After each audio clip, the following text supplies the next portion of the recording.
with that, we're here. Hello, everyone, and welcome to another wonderful indie interview. I am your host, Viger, and I'm joined by my wonderful co-host, Nevaeh. Hello.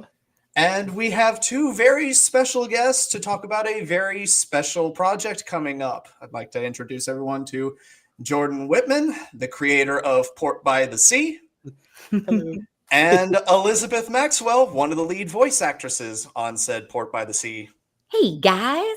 So, welcome both of you to the show. It's an absolute honor and a pleasure to have you here and spending a little bit of time with little old us. Absolutely. Thanks for asking, by the way, and thanks for reaching out. It means a lot. It's of course, yeah. I'm actually forgetting how to do this. Yes, introductions and everything.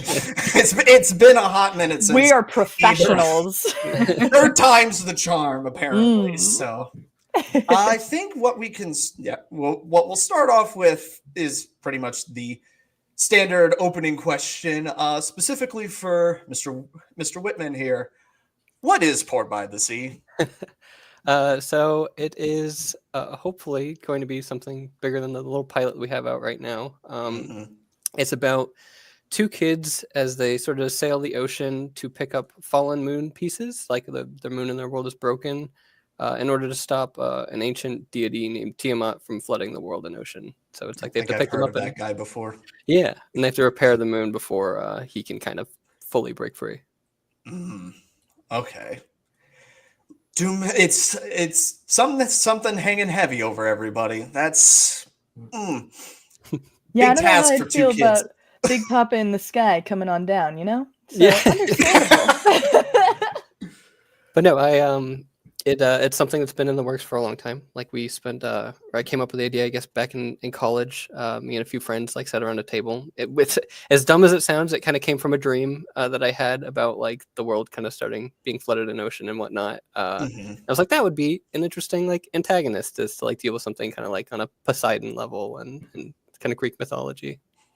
I like that designation, Poseidon level world threat. Yeah.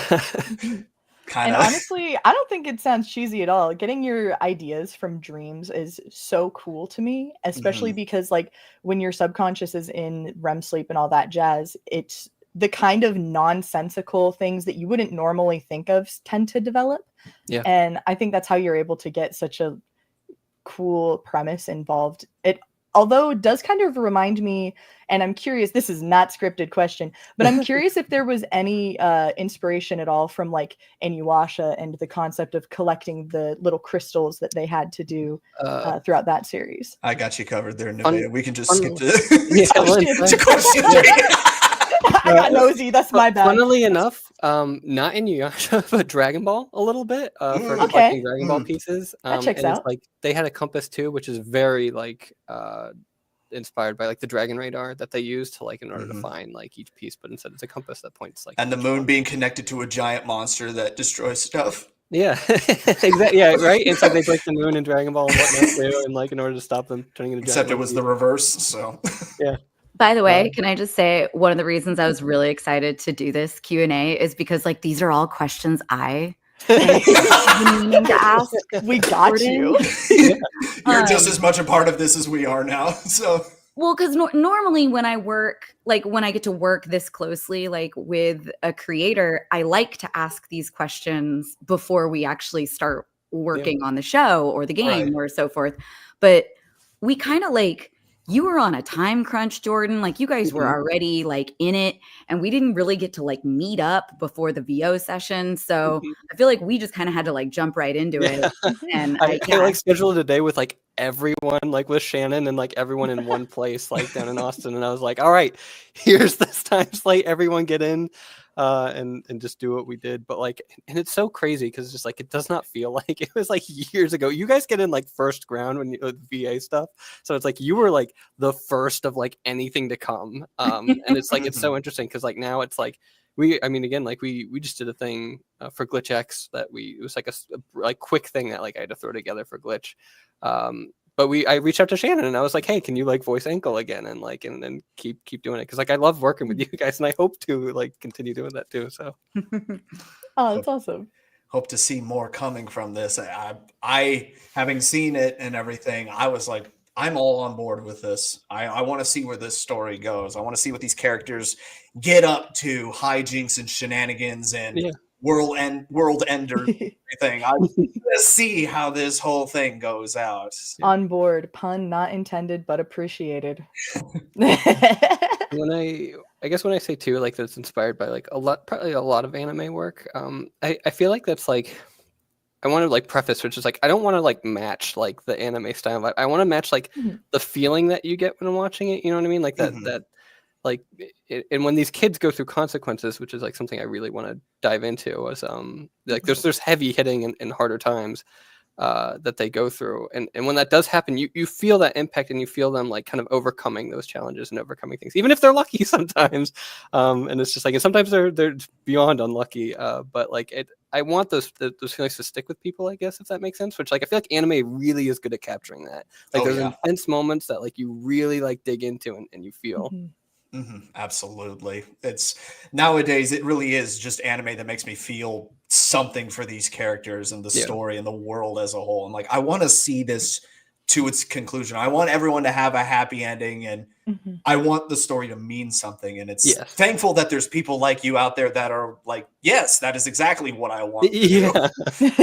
I'm not here to just make gobs of money and become famous. I want to tell a story and make people feel. Yeah. And that's sort of like what I always try to reiterate is like the story for me is like what, like, that's why I like doing it. It's just like the story is what it's all about. And it's about like, it has a moral at the end, right? It's like you learn something, hopefully. And like, that's what I love growing up, is like taking away from other things and like as a moral, and then applying it to like my own life and for the better, typically. That's how cartoons used to be. You watch an episode, it'd have a lesson, and you would learn something from it. Even if it was just like non-canonical, non-serialized, just a bunch of random pieces being mashed together, you still got something out of it. Like, do this, don't do that. Be kind to your friends, don't break the moon. Simple My stuff. favorite life lesson. Do you mind if I ask a question to Elizabeth? Yeah, absolutely.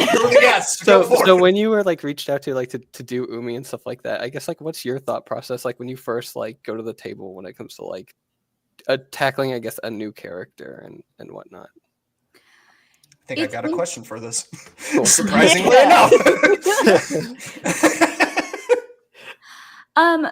Well, it was interesting because you and I have kind of worked together before, or I've worked on like a brainchild of yours. Yeah. So I was already kind of I'm not saying that they were stylistically the same, but I felt like I kind of had an idea of how your brain worked a little bit.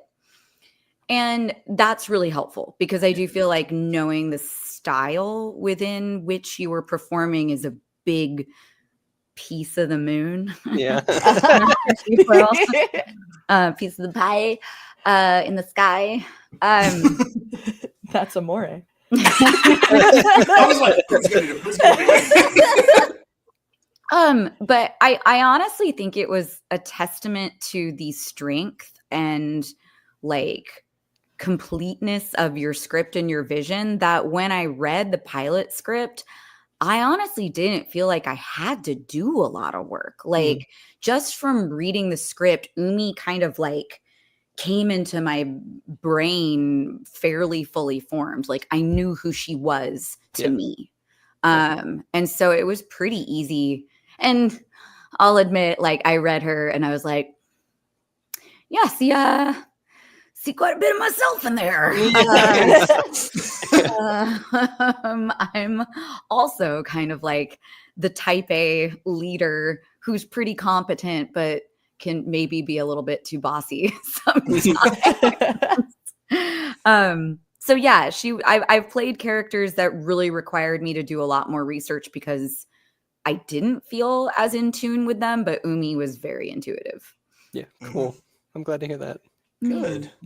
Glad to see that the two of you are being like, I want to do this. Yeah, we could work with that. It's like, I need to do this. I can do that. It's just like having that sort of coordination is just always nice to see in a show. You don't have everybody at each other's throats creatively and everything. Everyone's on board. Yeah.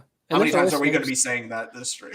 Where it's like compromise, I really feel like is a huge important aspect because it's like you're you're always like, no matter who it is, really, it's just like you're always getting like a piece of like what they've experienced in their life and applying it to whatever is going on in the story and narrative, and like you feel it's more real, like you it's more visceral, and like I genuinely like that kind of stuff.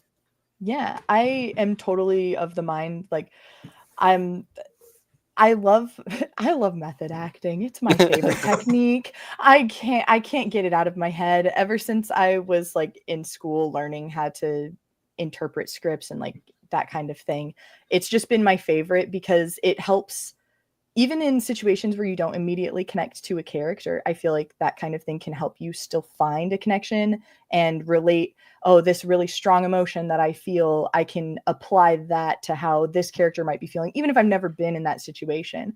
So hearing that it's like your process and how you immediately found that connection to both the character and the script and just how seamlessly everything flowed together, it's really cool to hear. Thank you. Well, and like I said, I mean, it's genuinely a testament to Jordan as well, because it's not always that easy. Yeah, totally. Absolutely. He's got it in his head. Now you need to figure out what he's thinking and how he wants it done. And speaking of what's in your guys' head, Viger, why don't we go back to question 2 really quick? Gotcha. You want to take this one? Yep. So tell us about yourselves. What's going on? How are you guys? No, nothing. You want to go Jordan or Elizabeth? Okay, I'll Viger. go first. Things have been going pretty good. We're currently in the process of trying to come up with plans on like what we can do to make more. I think that's something that I'm genuinely hopeful for, and we've heard from a few people now, and that's super exciting. I guess about myself in general, my name's Geroden Whitman. I went to school for art a few years ago, and I've worked on a few different things now. Like it's been a while. I've worked with Frederator, and like my first start was like interning with them and doing like Bravest Warriors background paint and design. And then I went on to do some more independent stuff, and as well as I created a show with Rooster Teeth called No Man of Nowhere. And then after that, I started working with others. Like I did Hell of a Boss, background paint design. I'm a lead background designer and painter on a show called Farfetched, which is coming out. We've been keeping an eye on that one too. Yeah, they're wonderful. You're getting around on a lot of things that me and have seen. The indie community is very like surprisingly like it's a pretty big circle where it's like one of my friends that can't come up with port is like his name's Kevin Temmer, and he's like lead on like Glitch like with Digital Circus and all that, and it's like and all these people like Dave talks to Kevin, and like I talk to Dave like it's this big circle. It really is funny, but like they're all wonderful people and they're all great to work with. It's a big old indie family. Yeah, we're all here to help each other. And how about you, Elizabeth? Well, I'm doing great. Yay. I've been voice acting for I think about 10 years now professionally. Awesome. And I do the majority of my work in the anime, animation, and video game realm. And I met Jordan through the show he worked on with Rooster Teeth, which was No Man of Nowhere. I love that show. If it makes you feel any better, like I am doing a comic to like finish the story, but like it's just like I know that's like not enough, and I do want to like hopefully at some point like take it to series again, which like it's nice to kind of be able to kind of do that now. Like I kind of have that space to do that now. But that is something that's like down the road. That story means a lot to me too, though. It's like that and Port with my two like children, basically. Well, and we will get back to Port by the Sea, I promise. But yeah. I think it's again like a testament to the stories that you create and the characters that you create. No Man of Nowhere, unfortunately, just had one season, and for years after this first season debuted, I had fans coming up to me at conventions asking about the show in season 2, and people online asking me about it. And I saw cosplays for it for years after the show. Oh, I still get debuted. them. I still do. Yeah. It's crazy. And like, there's like, you know how the little soot balls from the Studio Ghibli, the My Neighbor Totoro, like how they are like almost their own entity. Like they are so popular and Yeah. charismatic. Yeah. The little rocks The from rocks. Nomad of Nowhere occupy the same place in my heart as Yeah. the Spitballs do. I love them so much. They and they like I'm not gonna like get into story spoilers because I do want to finish it at some point, but it's like, but everything in that story that was constructed in a way that's like everything has a purpose, right? Where it's like even the little tiny rocks like have a purpose to play like as things go down the road, and like I just like doing that kind of stuff. But They're just like, not that's there for awesome to hear. marketability. They're Yeah, they're there exactly. for They're a not just the reason. money makers. I love that kind of thing, especially when it's kind of maybe off the cuff, seems like, oh, it's just a little guy. And it's like, Yeah. Yeah. Actually, we have secrets. Good to know a little bit of background information. Continuing on, and just before I move on to the next questions, I'm going to direct my attention to chat. If you have any questions that you yourselves would like to ask Jordan or Elizabeth, feel free to type them in. I think we've got Thunder in the back going to parcel them out and pick out some good ones to ask. Super chats will take priority, but they're not a necessity. So feel free to ask away in chat. In the meantime, we'll continue on with our list of pre-made questions. So that goes for you too, chat. He's talking to both his and you guys. Their chat as well. Yeah, their chat as well. So what's good? Because we're kind of going out of order with these. I need to just stop putting numbers on them because I'm starting to notice a pattern with these interviews. We're just kind of hopping around all the time. So conversation flows, you know. We will move into question 6. Seems like a good one. Since being the first show featured during GlitchX 2024, how have things been since that spotlight was shown, or I guess pretty good lighthouse shown onto Port by the Sea? I'm trying to keep with the theme here. Yeah, like chat, like their comments have been like kind of resurfacing again. A lot of people have been showing more interest and kind of like not really knowing about it once because like we never really fully like advertised Port. Like the one thing I always wanted for it is just like for it to kind of speak for itself and for people to kind of talk about it with one another. And it was nice like to be reached out to Glitch to do that. And they kind of like help propel that in a way too, where it's like a lot of their base and whatnot is seeing it now and talking about it a little bit more. On top of that, we've been reached out to by, I'm not going to state specifics, but it's like we have heard from others interested and whatnot too, which is nice to have happen. Good. So, which is like it's kind of rare. Normally, like we've been doing the hey, like you should look at this and like doing the whole song and dance, but it's like it's kind of nice to have the other end of it and being like, no, we're interested in you for what. Absolutely, so that is really good to hear. That whatever companies or production studios are saying, hey, we're interested. That's a foot in the door, and that's a step in the right direction. To be like, if one company sees potential, somebody else might, and maybe a third and a fifth, and suddenly they dogpile. And you're like, oh, who do we take? I think, Nevaeh, you can take this question. Go hop to number 4. Hi, Elizabeth. Grab your hair. So what inspired you to become a voice actress those 10 years ago when you first started? Well, I have wanted to be an actor since I was old enough to speak. Like it's just always been in my blood. Like I literally, no joke, I showed up in the delivery room and within like 15 minutes of meeting me, my mom and dad were both like, well, she's going into the performing arts. Your first word wasn't mama, it was line. And action. So it's always been kind of a huge part of my life. And I went to school for theater. I lived in LA for many, many years. I did a lot of on-camera work, and long story short, I ended up having to move out to Austin, and Austin has a film industry, but obviously it's not LA. And so I knew that if I wanted to continue to try and make a living as a performer, I needed to kind of think outside the box and expand the scope of what I was doing.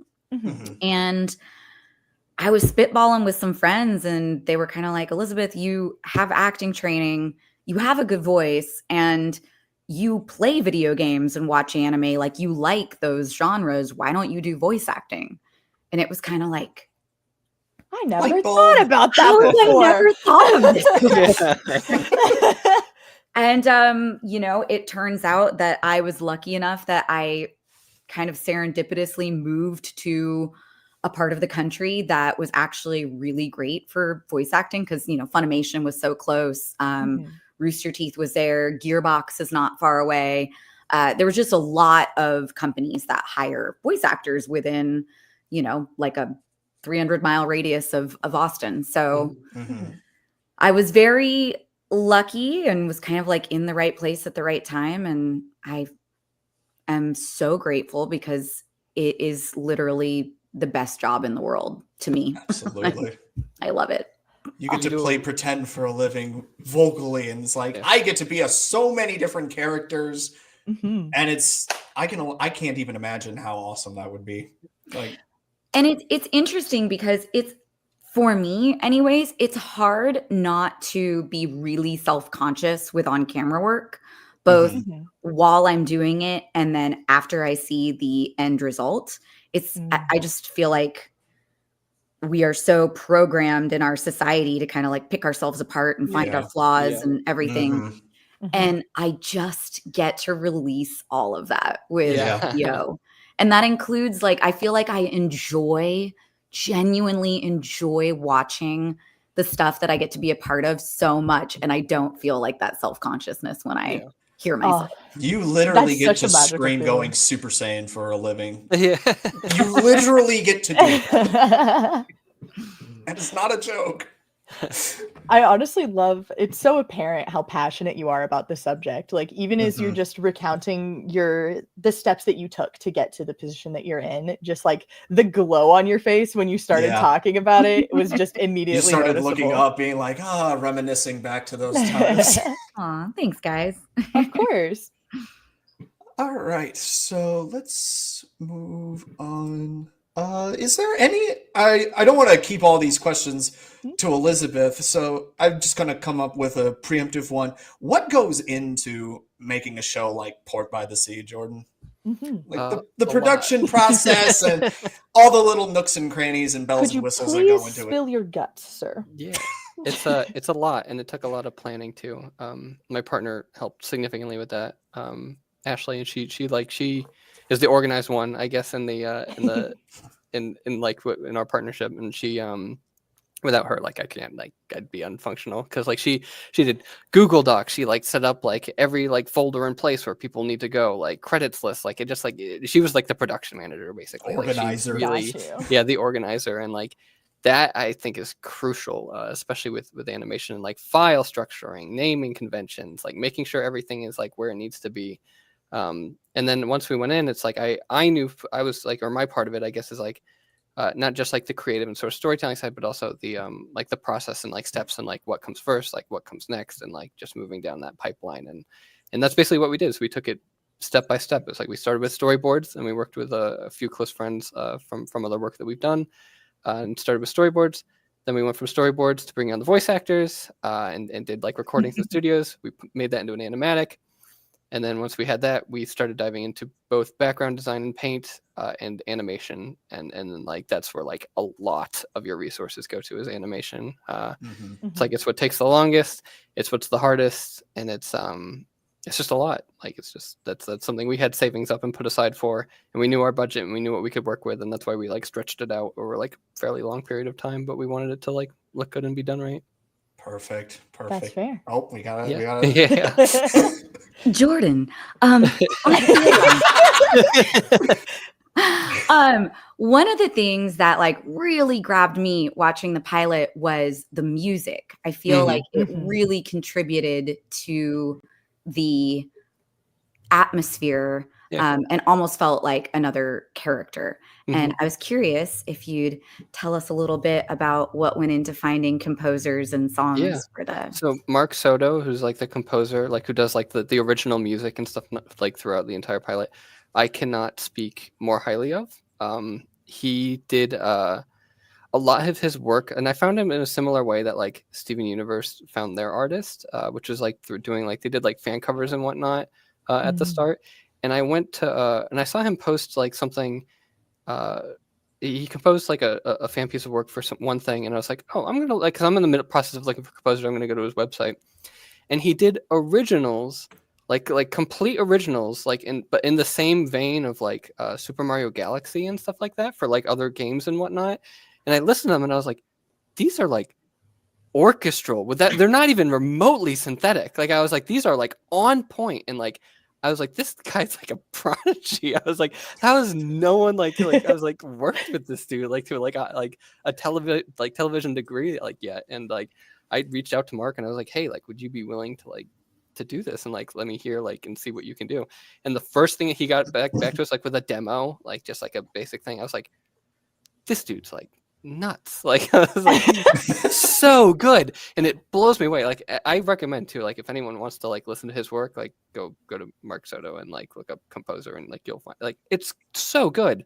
Like I can't like recommend him enough. But like it was him, and then a lot of people also asked too, like 'cause we have like Miracle Musical like at the end, and like what came up with that. And we I've been listening to that song for years now, before it was even like a meme and whatnot. And like it's funny because there's like a meme that sort of spawned from that song like on TikTok and stuff while we were making port and working with it. And we reached out to them early because I was like, hey, we're making this thing, it's like really special, and it fits like thematically with a lot of like the dialogue and like a lot of the lyrics and a lot of like what's kind of being paralleled here. And we reached out to them, and they were very kind, and they said like, yeah, like, and they give us like a license to use it, and like so we could put it on YouTube and just do like a one-off thing with it basically, and just be like its own little standalone thing. And like they were very kind enough to get back to us and be like, yeah. And like, and it's like ever since we like I put that in like within that section, because it's always had a place in my head is like using it there like that. And I was like, I was so relieved and happy that they let us, because I was like, I don't know like what else is gonna like fit here. Like, I got really, nothing here. You saw your holy grail and you were like, I need that, and I was like, actually. please. And then aside from that, we reached out to Martin and Olivia Olson, who Olivia Olson like does like Marceline like on Adventure Time and writes her own songs and work. And we knew them. I knew Martin from Kevin and whatnot. And I reached out to him because I was like, you guys song, right? Like I was like, I need a credit song and whatnot. Would you be willing to like to help with that? And Olivia, again, like they were super nice, super easy to work with, and they reached back out and they made something really special. And Mark helped compose like the orchestral like kind of bits to that, and Olivia wrote and sung the song like herself. I love it so much. Yeah, it all came together like so nicely. And I was just like, this is like a nice little perfect puzzle, and it just made me so happy. The way all the pieces fell together, it's like genuinely just sounds like it was meant to be. Yeah.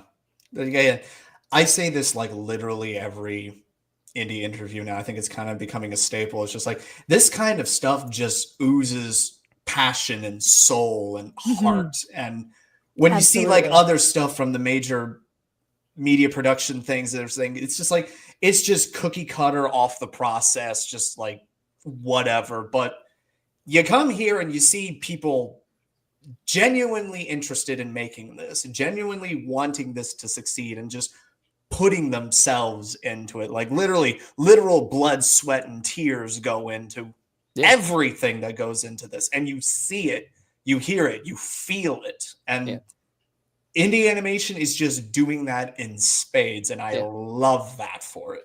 And I think like even outside of indie, it's like all of that is achievable. It's just like you just gotta like let people do it. You know what I mean? It's just like you just gotta have that opening and like that care. Because I like even like in a normal production environment, it's like I can guarantee you, it's just like you can have a team and a group that like can achieve the same like kind of feeling and standard and like hit those marks to that degree too. Absolutely. Okay, so again, ignore the numbers with the questions and everything. And if you want to grab this one, sure thing. Hi, Elizabeth. So when you first read the script for Port, what were your impressions of the story? And I was also your character's role within it. I know that you connected to her personality, but more so her impact in the script that you got to see. I mean, I was immediately like, what happened? Tell me everything. What's going on with the moon? Who's Tiamat? But yeah, I mean, I thought it was a beautifully contained little story that made me really curious about the larger world within which it was occurring. Mhm. And as far like Umi, I love her and Port's relationship because it feels like so realistically kind of like brotherly sisterly. Like I know Yeah. they're not actually brother and sister, Yeah. but it really gives those vibes. Mhm. And I remember like just within the first couple of like pages where I was just like, oh yeah, Umi thinks that she knows what's up. I bet you anything by the end of the episode, she's going to like not be the one who saves the day. Like, Yeah. and she's going to realize she wasn't really right about whatever she thought should happen. And like Port's probably going to be the one that like comes through. Yeah. And sure enough. My money's always going to be on Jolly Roger. Yeah. Jolly Roger's always the one that will It's just save out the of day. principle. But I it's mean, funny you say that. I'm still so like, I feel like even we did talk a little bit about the world before we recorded, but I'm still so curious. Like, I don't know the entire backstory of the kids, and I want to know what happened. Yeah. Like, how did 2 kids break the world? Yeah. They Guess you're going to have to watch it to find out. Yeah, the first episode. Like that is episode 1 where it's like it will show like how all of that plays out. But it's funny like also that you mentioned like the sibling relationship because like that's absolutely like what it is. It's like it's based on me and my sister like growing up and like kind of what we went through together. And like she was always like the more I guess realist but like kind of more outgoing person and like sort of the more like physical, like she was great at sports, like she was great at like all these things and activities. I was more like introverted and optimistic and like sort of that's sort of what Port is he's sort of more the optimist but kind of like naive but sees like the world in like rose tinted glasses. And like we get that flip like throughout the story is like at some point Umi is going to have to be a little optimistic and at some point Port's going to be a little bit realistic and not feeling it. So it's you get that nice parallel to balance. Can I ask you a question? Yeah. So, because it kind of goes along with what you're talking about. So, I love your style of storytelling. I feel like as an empath and like a performer, I feel like the world that we live in can be rough and harsh and ugly, and it can be difficult for me to consume media that like reflects that back at me. Yeah. And my favorite media to consume is the type of media that kind of shows the world the way that I want to see it. Yeah. Because I am, I'm a realist, but I'm also an eternal optimist. Yep. And one of the things that I think is so beautiful about your storytelling is that it's not that bad things don't happen or that the characters aren't very like real, but I feel like there is this like heart of optimism and this like core tenet of ultimately people are good. Yeah. Yeah. And like that's more or less you have to like basically nail on the head where it's like I genuinely want like that heart to reside through, but like also to show some of the ugliness in the world, right? To like so people can learn from it, like so people can be like they can see it like firsthand and being like this is like a parallel, and it's like and it's things that we all experience throughout like human history. And it's like some a little bit today, some a little bit like throughout like what we've already seen and experienced. And it's like and that's what storytelling should be for me. It's like things that you can take away from it and like make better, like and be optimistic and have that heart. Because it's about overcoming those things in those moments and for a healthy reason, right? Absolutely. It's like, learn something positive and use it to change the world, even if it's just a little bit. It goes a long way and changes your entire outlook on life in general. Why is it that the indie developers have to be the one that has to spearhead that sort of thinking? Everybody should be. Yeah.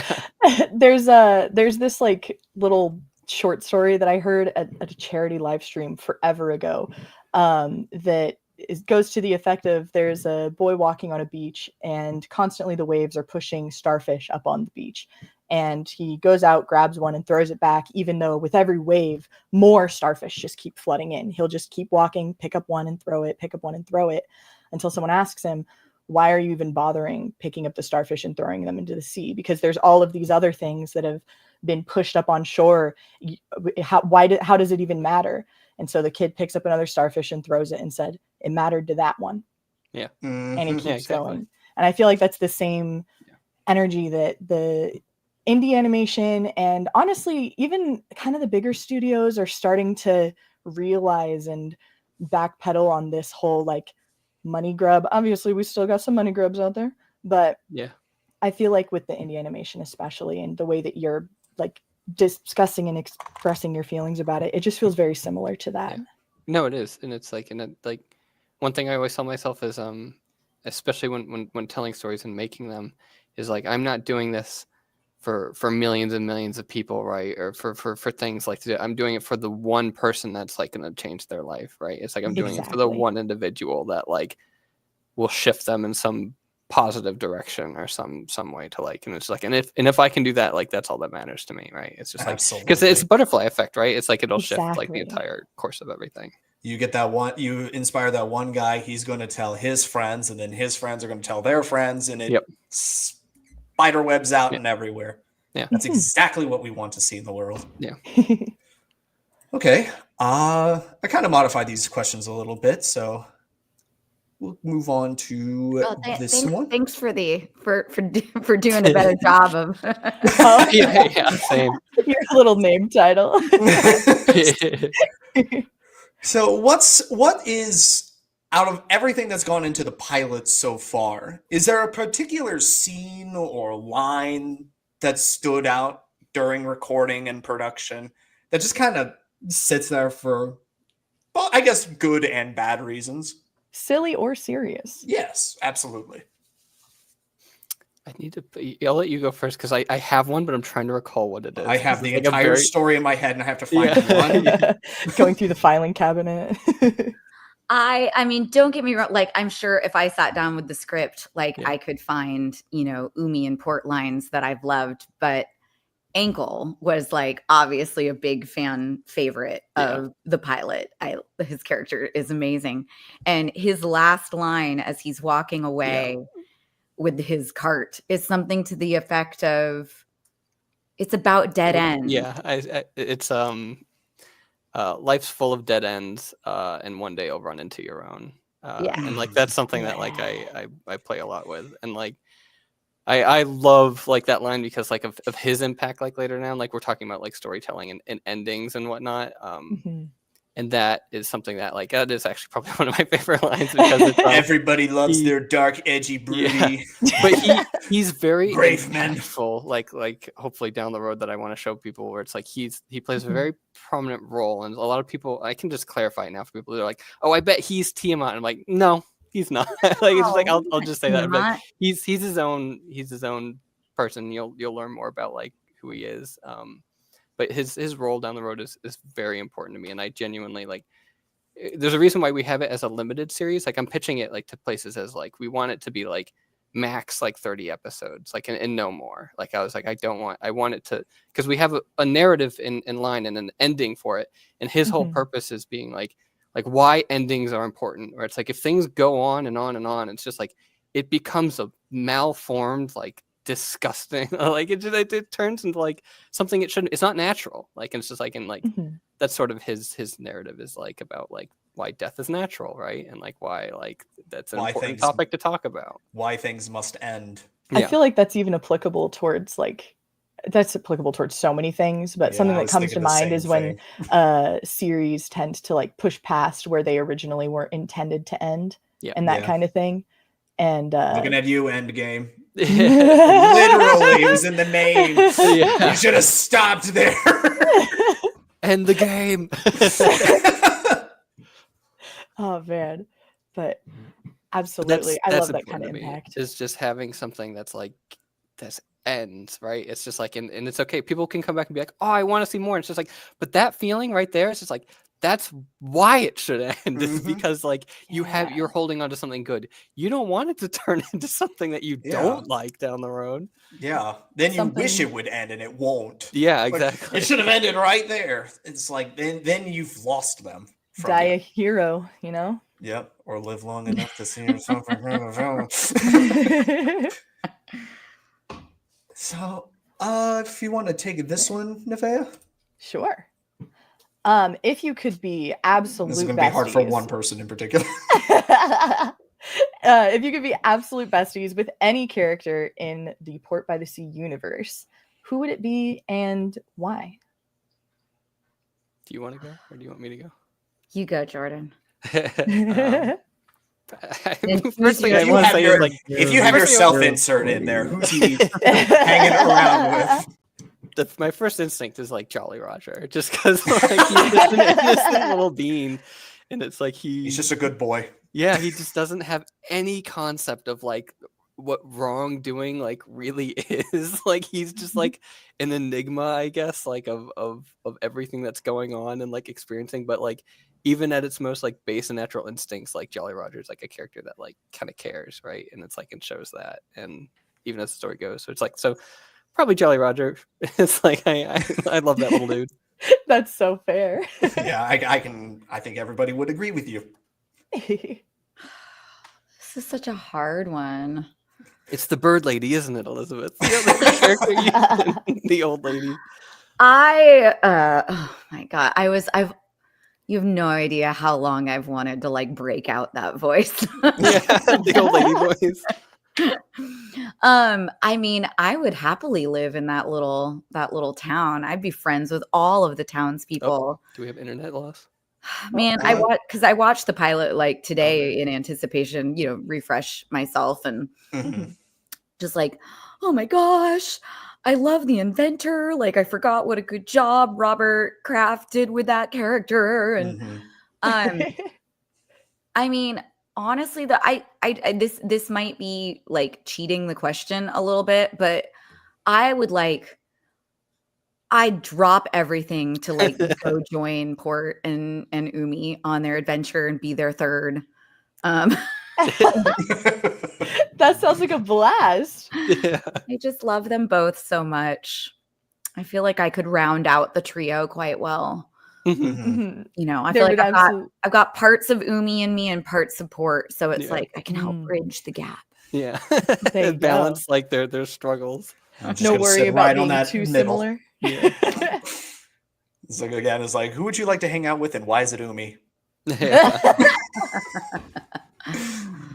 Yes, I was going to say you answered incorrectly, Jordan, but It's true. Look at me, I I'm will, the Jolly I will Roger say, now. like designing and coming up with Umi like comes to me more clear than any other character. Like Umi to me is like one of my absolute favorites for a lot of reasons. Understandably so. That explains the Twitter profile pic. Yeah, exactly. That's Like fair, it's just like I have to pick favorites in some ways. Good. That is more or less all the questions that we had pre-prescribed and everything. So we can move on to a few that have been asked in chat. Pendant Cat has been kind of doing a good number. So we'll start with one of theirs first. Was Port by the Sea always the name for the series? And how did it come up with the brilliant idea of choosing to name one of the characters Umi, since that means sea in Japanese? Yeah. So that's something that I feel like went over a lot of people's heads. So it's like the title is a play on like words where it's like it's Port by Umi is basically the title of the show. Which means like because they're in it together. It's like it's overcoming a lot of like hardships, and it's like supposed to play on that, but also it's a play on just the words of a port being by the sea, right? And so that's I always wanted it to like I always do that with a lot of my titles. Actually, is like there's always some deeper little meaning or some payoff like in the narrative, like as it goes. And that was it for Port. And like I'm not sure like. I remember sitting down and coming up with the idea, but overall, when that first hit, I was like, yeah, like that feels just like a nice like mesh of things.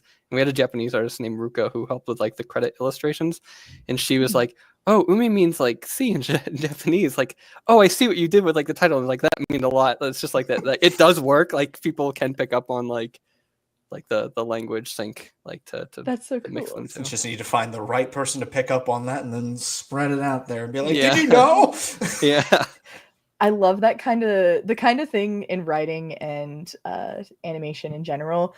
That sort of stuff that makes the English teachers happy just feeds my soul. You know, just those little nuggets of extra info embedded into it. Mm-hmm.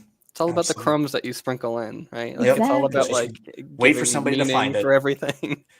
Wait for somebody to find it and be like, "Ooh, there you go." Yeah. So that one, we'll get to Pendant's other question. Are there any specific voice actors you're hoping to voice in the show? And this could be theoretical, being like, we're not necessarily aiming for them, but gee, I would love it if so and so joined us. We could spread this out to you as well, Elizabeth. I Who would do you love want to to hear work Elizabeth. with? So Elizabeth actually recommended Robert Kraft like to do like the inventor stuff, and I can't thank you enough for that because he's amazing. So probably Elizabeth would probably be able to help a lot better in that regard. But if I don't know, Bruce Campbell maybe. I genuinely I like just things like that where it's like, oh, and also actually I do know someone who I want to voice in the show, and it's not really a voice actor or anything, but I just love their voice. Mm-hmm. So there's a streamer that goes by Tomato on Twitch. I feel like I've heard he's that just name he's before. he's a funny dude, and he just does like let's plays and stuff, but like his voice is just so unique and just so funny, and I'm just like, I would love to like just sneak him in somewhere as a character. I mean, you got Aaron Hansen in there. I think it could work. Aaron's great. He was fun to work with too. Mm-hmm. But Elizabeth, I'd love to hear. As the A-lister voice actress in here, you know more people than any of us would. Well, it's a little hard to answer the question just because for me, it's like when I read a script or I hear the description of a character, it'll like light a fire of inspiration of being like, oh, I feel like this person could inhabit or, bring that character to life so well. And I don't know what happens in the future episodes of the show, and I don't know the other characters, but I will say one of my favorite anime that I've ever been a part of is Fruits Basket. Sorry, I have a sister and a best friend that would agree to that too. And I feel like Laura Bailey voices the protagonist in that show. Mm-hmm. And I feel like that was kind of a tricky character in that she could have easily been kind of annoying, honestly.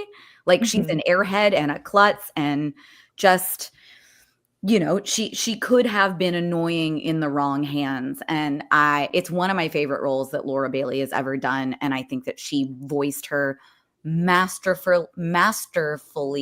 I talk for a living. And just brought so much heart and subtlety to her performance that I don't know what characters come next in the Port by the Sea world, but I could see Laura Bailey being a good fit for it. Mm-hmm. I will actually write that down, but I did remember I do have and I'm sorry, the names escape me sometimes. I'm so bad with names. I understand. The guy who voices Jack Spicer in Challenge Showdown, I'm trying to remember. He also voices in Long Gone Gulch. He voices Snag. But him in general, I would see I'd want I think he's a good fit for the one of the Tiamat's kids. Danny Cooksey, by the way. Yeah, Danny Cooksey. I think he'd be a perfect fit for one of his kids. His name is Garsek, and he's just a absolute turd, kind of like a Zuko kind of feel. He is the worst, but he'll grow into it over time, and it's he's Viral from Gurren Lagann. He's a huge inspiration, right? Just having a character that's just these are my rivals, and I hate them, but and over time he's oh, I'm kind of bad, and realizes it, and that's who I'd want him to play. Give the role to Dante Bosco so he can just play fish version of Zuko. It ain't broke, don't fix it. Yeah. Just now you're a fish, man. All right, so an appropriate name this time around for the style of show that we're dealing with here. Kraken Gaming. What has been the response since the pilot premiered, and how has audience reception influenced your plans for the show? Response has been pretty overwhelming, like honestly. Like, and again, like because it's something that like we never really tried to push out there. Like I don't like post every day and I'm like, oh, watch Final Fantasy like every single day.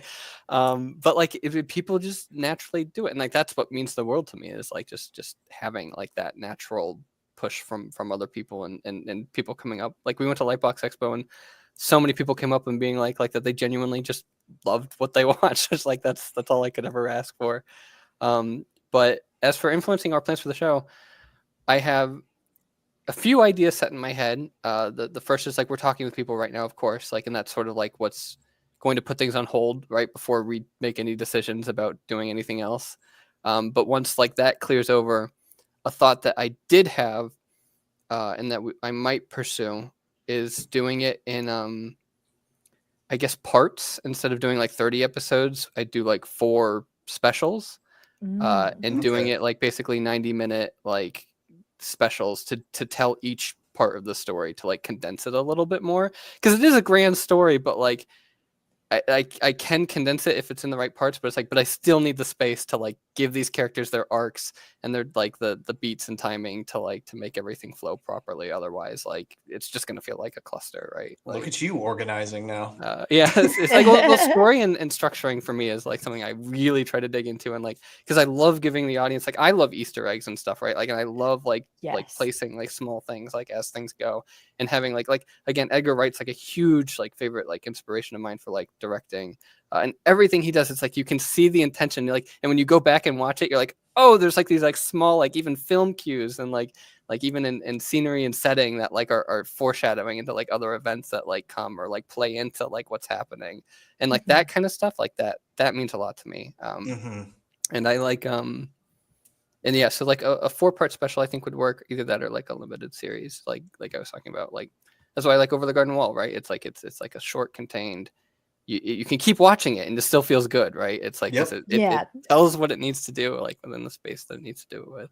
Nothing against rewatching it entirely again for the 6th time every Halloween. And honestly, with the kind of writing style that you have, where you have those kinds of breadcrumbs that we were talking about, it just makes the rewatchability so much more fun, because then you go through and even on like the 3rd or 4th watch through, you're like, I didn't notice that before.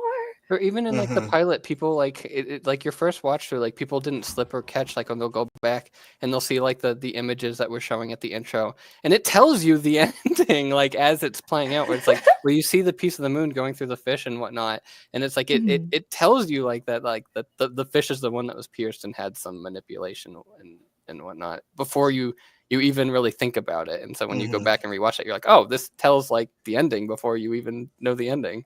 There have been a few shows that I guess both me and Nevaeh have been watching where there's always these little background details that are happening that are like, what does that mean? Yeah. What was the author trying to give?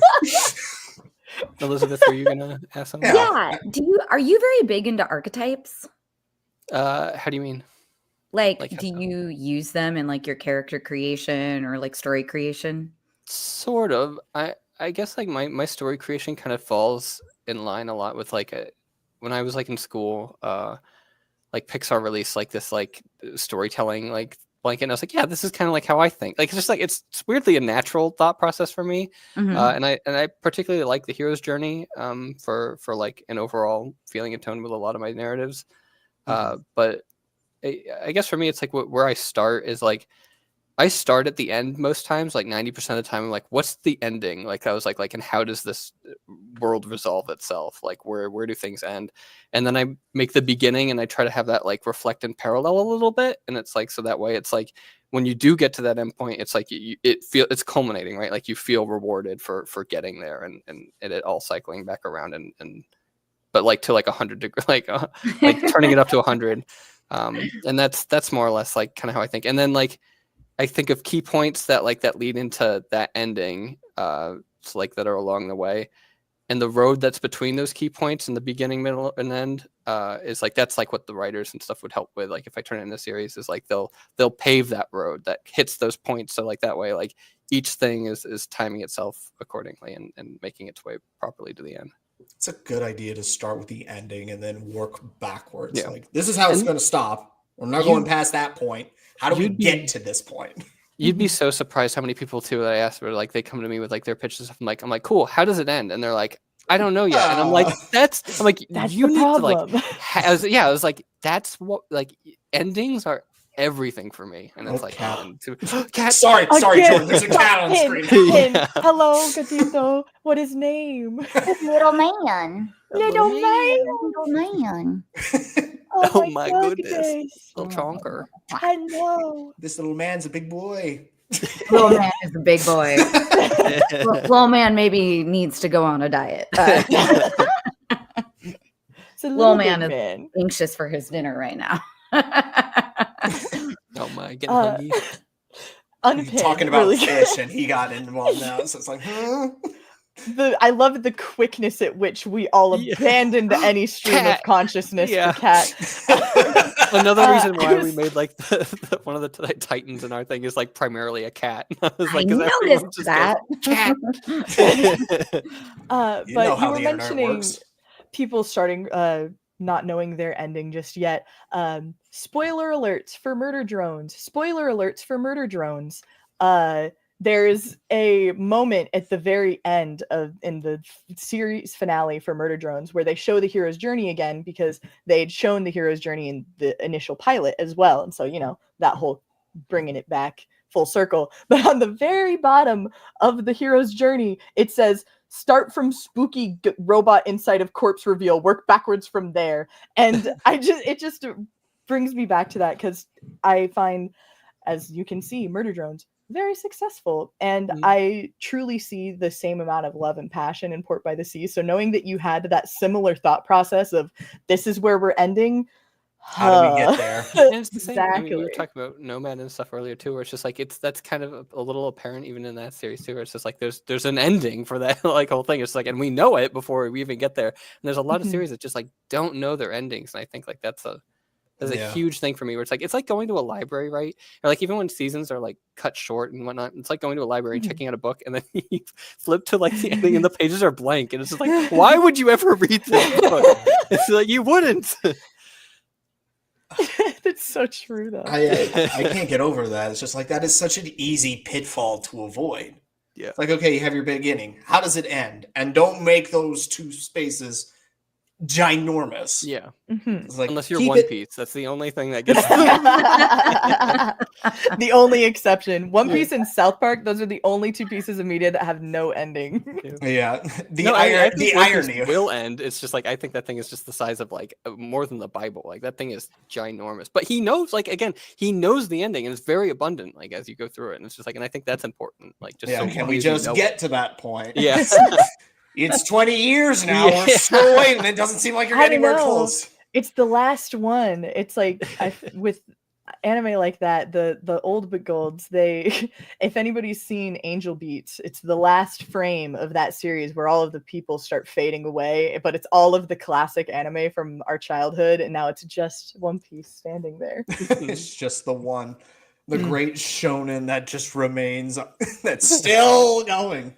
The irony of it that we have two nautical themed shows, one that clearly defined its ending and another that is still trying to get there. It's working. If we can tell the entirety of Port before that ends, I would just be, really funny. Oh, That's that gonna would just be really hilarious. funny. That would just be hilarious. I think we got one more question to ask. Kraken's coming back in here again. We kind of touched on it, bits and pieces throughout, but I think we could cap this whole thing off with reiterating that again. How would you describe the central theme or message of Port by the Sea, and what do you hope audiences take away from it? And we could have this from both of your guys' perspectives. Sure. Do you want me to go or do you want to go first? Well, I mean, I think I'm really going to give this one to you because Yeah. I mean, I don't think I'm really equipped to answer it without, since I don't know the whole story. But Sure. I can tell you what I hope audiences take away from the pilot. But Yeah, I'm sure. going to let we you can go do first. that. Yeah, We can do that. Go ahead with that. That can work too. Yeah. Um, From pilot, the whole show. I guess for the series, they're kind of two. The first theme is just, of course, dealing with like sort of coming of age childhood, right? And my one of my biggest things I hated when I was a kid is having adults kind of looking down on you because you're a kid, right? Like your insights don't matter because like you're too inexperienced to really know or understand. And I think there's a lot of times where it's like it's almost dismissive, right? And it's like it's not really taking accountability for like solutions that can be offered even by kids, like because people don't give kids enough credit for like especially empathy and dealing with some problems that even adults struggle with today. The other one being it goes back to like storytelling, which like is sort of where Ankle kicks in, and it's very much why again it tackles like the importance of grief, and it tackles the importance of why things need to end, and especially today where audiences are just constantly just like shoveled content, and I want to like hit home the importance of like why like constructing something and having it like I guess like just having narration and free will is so important, and just like I guess hit that kind of home. Like I don't know, like that's mostly it. It's just talking about the importance of storytelling and having people take away from it. Like just like that's the biggest thing is like I find so many people today like don't take away something from the story after they watch it. They like criticize it or they nitpick it and they go into it and like all this stuff and they're like, oh, why didn't you do this and this? And it's just like that's not like that's not what you should be paying attention to. And it's like the biggest thing is like it's just like a moral, and I feel like there's so many, especially in animation right now, in Western animation specifically, there's not many morals that are spoken anymore, and things to like to take away from. Me personally, it's like I want to tackle a lot of grief within port and like overcoming that. I think death is very natural. I think it's something that we don't talk about a lot in our society, but I think we can, and I think we should, because it is, we all go through that. Like every human being on earth goes through like some form of grief at some point. Absolutely. Because it's a part of life. And you can overcome that in a healthy way. And it's a struggle, and I want to show that struggle.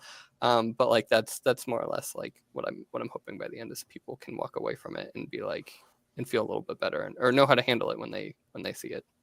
That's good to go into, because like when you look at the pilot, you start and just thinking like, oh, this is just going to be your atypical two people going out fighting monsters and saving the world. And then it's going to hit you being like, no, there's something more going on here. And we're going to make sure you know very clearly what's happening here. And to say that tackling grief and I guess death as a central theme for a cartoon is pretty interesting.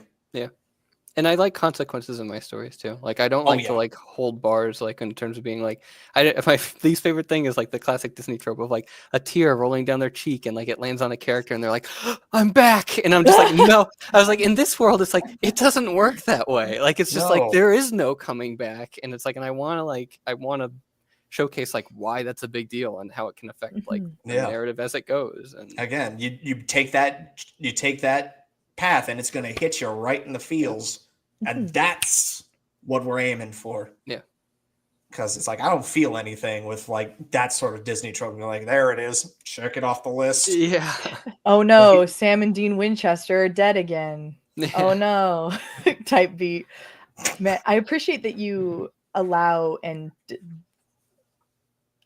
not even just allow, that you demand impact and consequences. I think that's super important to be bringing back into the animation community. Yeah. It's just like, as a creator, you could be like, no, I'm going to write the story to make it so that that doesn't happen. Then you're like, no, they're going to do this. This is how what's going to happen next. It's not going to look pretty, but that's what's going to happen.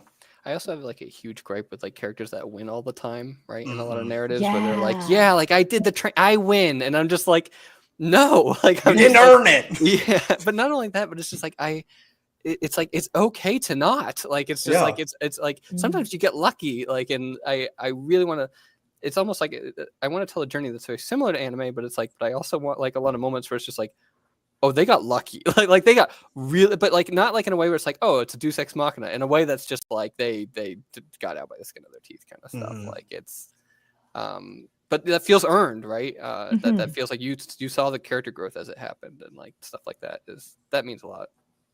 Perfect. Absolutely. And this is why we love shows like this. Yeah. Because they get us invested. Very true. And Elizabeth, I think you mentioned that you had some thoughts about the pilot that you wanted to share. And I'm terrible at like being concise about this stuff, but that's okay. Like I feel like one of the things that I know. I'm hungry. I feel like one of the things I love about the pilot is that it kind of reflects how like life is hard sometimes. And I mean, literally, like there's a storm raging at like the beginning of the pilot, and then their boat gets wrecked. And I feel like the number one thing that makes life on this planet bearable is like the kindness that we show to others and that then gets shown to us in return. And I feel like you saw like little instances of that throughout, you know, the story. And it doesn't have to be big. I mean, yes, they returned a lost, you know, beloved fish, and that's like a pretty big deal, but like it can be little things. And I feel like it also shows that like obviously like our chosen community is important, but you can create community quickly. You can, you know, show kindness to a stranger and like create a connection. And I feel like, and then everybody wins, you know, it's like everybody comes out of it winning. In their own way. If we act from a place of love and kindness, there's enough to go around and there's enough for everyone. And like that's what I got out of the pilot, and I hope other people get that too. Out of the whole show. My hope and contrast, like with Tiamat, is just like he is the opposite of that. Like it's just like how do you deal with a force that is the entire opposite of that notion, right? And like how do you deal with things that like that just show no remorse, but have reasons for having like again, like I don't like writing like this character is just evil. Like it's just like there's a reason for the like him being kind of angry all the time, but like I hope to like to keep showing, I guess, like what you're talking about, Elizabeth, like, and I hope to keep showing like why it's important to like just keep doing your best, right? Like despite like the circumstances that you find yourself into, and like and not cross the line of like of becoming like them, right? Or like becoming those bad things, and then continuing the chain. Making sure not to let the darkness around snuff out your light. Don't let the darkness in. As the darkness has been creeping in. I know. It's like becoming more and more obscured. I'm fading into the void slowly. I don't have to worry about that problem because I'm in space. Yeah, you're already in the void. So I think that is a pretty good point to leave it at, with the future of Port by the Sea looking ever so brighter now. I'm very excited to see the entire show released proper and get started that true beginning and end at that concise. And I'm looking forward to each and every episode that you and the team are going to be churning out. Yeah, I will thank you with tears in my eyes as you touch my heart. Well, thank you guys for having us too, and like I look forward to again working with like Elizabeth and all the others like who helped bring it to life from the start. So we can't wait. It's good to hear. Thank you guys for your support of indie animation. Absolutely. And I'd like to thank everyone in chat as well for shooting your questions, sticking around, and having a good time with everyone else here. Before we roll into our little outro menu, however, Elizabeth and Jordan, would you like to share any projects that you have that are coming up to be released soon, or anything like that? Or maybe you just want to shout out your social media or something. Yeah. General shout outs. I just have my social media and stuff. You can find me on Blue Sky now, primarily there. It used to be Twitter, but I mean, either or is fine. And yeah, I guess like I'm hammering away on like a lot of different stuff right now for myself. But we're hoping to make more ports soon. That's my biggest goal right now. Yeah, Can't wait I to wish see I that. could. I wish I could promote stuff, but pretty much Do you have, like, NDAs. Do you have, do you have They do a, that. do you have a Um, Streamly event that's currently slated? I thought I saw something like it was that. last weekend. Last But thank- weekend, Thank okay. you Ignore the for- Streamily link in the chat. Well, it's still there if you want something. That's fair. Well, it should be deleted because I don't actually keep my store open. I only do it for 1 or 2 events a year. So you can go onto it and follow for when it opens up again. Yeah. There you go. But yeah, I'm primarily active on Instagram, where I must have been the first Elizabeth Maxwell to join because I actually got my name. That's Lucky. awesome. Nice. And I also am migrating Migrating to bluer over- skies. over to the blue sky. And again, I guess I got in ground floor because I got my name Nice. again. So I'm Elizabeth Maxwell over there. Sweet. Now we just need a third social media site for you to just claim it, and then you'll have all 3. No more. I don't need no social media Yeah. sites. No more. I'm already online enough as is. Pull Yeah. me away. Actually. Pull me away. But either way, again, I'd like to thank Jordan and Elizabeth for taking time out of their very busy schedules to sit down with little old us over here in our neck of the woods. We really appreciate it. This kind of stuff makes it seem, or shows that you guys really care about these kinds of projects, that you really want them to succeed and everything by putting yourselves out there and interacting with your fan base. It's very heartwarming to see. We you. deeply appreciate reaching out, and we do. I mean, this has been a blast, so thank you so much. I Of course. hope we have to get to have you on again when Port by the Sea's in full release, and we can pick your brain a Yeah, I little was gonna bit say, more heck with yeah. more people, and we don't have to be all like, oh, I can't really talk about that right now. Yeah, yeah. You can go full blast and just be like, I want to tell you everything now. One of these days that could possibly happen. So again, thank you for joining us. Nevaeh, thank you for co-hosting alongside me once Always more. a pleasure. And that is where we're going to end the stream. So thank you everyone for stopping by, and we'll see you in the next one. So bye. Bye-bye.